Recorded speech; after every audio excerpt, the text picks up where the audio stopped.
Après l'attentat de Saint-Étienne-du-Rouvray, catholiques et musulmans ont affiché leur solidarité dans toutes les églises de France. Pourtant, la méfiance des catholiques envers la communauté musulmane semble s'accentuer ces dernières années. Selon un récent sondage, 55% des catholiques pratiquants pensent que la présence de musulmans est une menace pour l'identité de la France, contre 47% il y a 4 ans.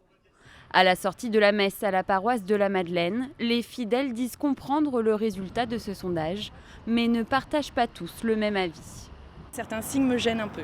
Mais en mon fort intérieur, je me dis que je dois être ouverte et je dois accepter et respecter. Mais c'est vrai que certains signes me gênent un peu. Je ne comprends pas qu'il n'y ait pas une autorité nationale pour s'insurger contre ces horreurs qui viennent de se pratiquer. Tous les musulmans ne sont pas des fanatiques. Tous les catholiques ne sont pas forcément des tolérants non plus. Plus de tolérance, mais aussi plus de dialogue. Selon l'imam de Drancy, c'est la solution pour faciliter les rapports entre catholiques et musulmans.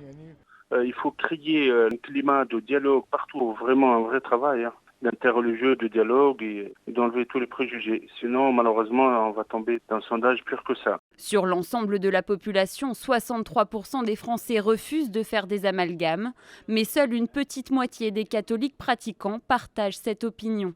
Lors des Journées mondiales de la jeunesse, le pape François a pourtant appelé à l'apaisement.